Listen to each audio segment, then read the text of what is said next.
আমি জীবনে একবার মদিনা যাব।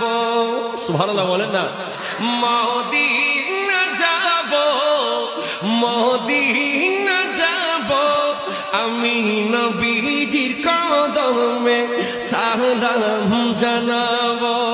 সুবহানাল্লাহ বলেন। যাব কেমনে খুদা রাস্তা দেখালাম, নবীজির দিদার মোরে নসিব করো না, নবীজির দিদার মোরে নসিব করো না। জান্নাতেরি টুকরায় আমি, বেহেশতেরি টুকরায় আমি নামাজ আদায় করিব, আমি এবার মদিনা যাব।